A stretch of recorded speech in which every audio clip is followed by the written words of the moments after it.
জাতীয় সরকার এই শব্দ দুটি হঠাৎ করেই বাংলাদেশের রাজনীতিতে আলোচনায় চলে এসেছে। কিন্তু জাতীয় সরকার বলতে কি বোঝায়? বাংলাদেশের সংবিধানে এ ধরনের কোনো ব্যবস্থার উল্লেখ আছে কি?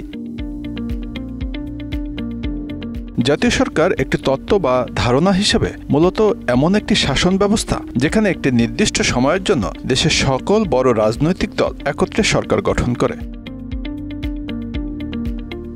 এটি সাধারণত জাতীয় সংকট, যুদ্ধ বা বড় ধরনের রাজনৈতিক অস্থিরতার সময়ে প্রয়োজনীয় মনে করা হয়। এমন সরকারের মূল লক্ষ্য দেশে স্থিতিশীলতা বজায় রাখা, জরুরি পরিস্থিতি মোকাবিলা করা এবং জাতীয় ঐক্যের মাধ্যমে সমস্যার সমাধান করা।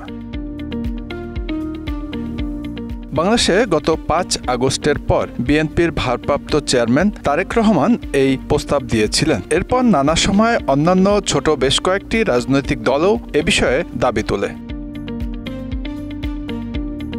বিশ্ব রাজনীতিতে জাতীয় সরকারের উদাহরণ রয়েছে। দ্বিতীয় বিশ্বযুদ্ধের সময় যুক্তরাজ্য ও যুক্তরাষ্ট্রে এমন সরকার গঠন করা হয়েছিল। তবে এসব দেশের ক্ষেত্রে জাতীয় সরকার গঠনের জন্য তাদের নিজ নিজ সংবিধানে নির্দিষ্ট বিধান ছিল।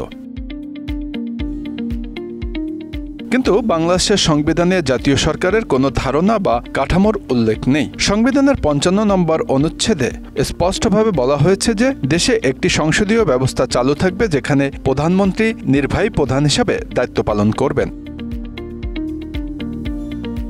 তাহলে প্রশ্ন আসে, বাংলাদেশের জাতীয় সরকারের প্রসঙ্গ কেন উঠে এলো? রাজনৈতিক বিশ্লেষকরা মনে করেন এটি মূলত দেশের বর্তমান রাজনৈতিক অচলাবস্থা এবং দ্বন্দ্ব নিরসনের একটি বিকল্প হিসাবে আলোচনায় এসেছে।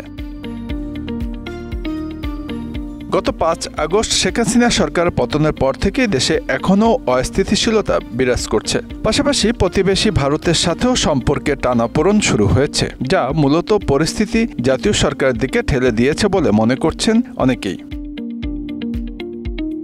বাংলাদেশের জাতীয় সরকারের প্রস্তাব নিয়ে ভিন্ন ভিন্ন মতামত রয়েছে। একটি পক্ষ মনে করে এটি দেশের জন্য একটি ইতিবাচক পরিবর্তন আনতে পারে, অন্যদিকে আরেকটি পক্ষ একে অগণতান্ত্রিক এবং সাংবিধানিক শাসনের জন্য হুমকি হিসাবে দেখে।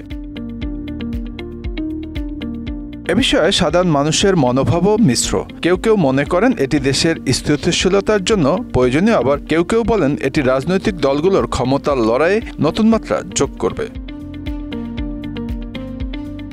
বিশ্লেষকরা বলেন জাতীয় সরকারের ধারণাটি যদি কখনো বাস্তবায়িত হয় তবে এটি কেবলমাত্র একটি অন্তর্বর্তীকালীন ব্যবস্থা হতে পারে, যার নির্দিষ্ট সময়সীমা ঘোষণা করা উচিত। অন্যথায় বড় দলগুলো ভবিষ্যতে এই ধরনের সরকার নিয়ে বাধা সৃষ্টি করতে পারে। Bangla affairs news desk.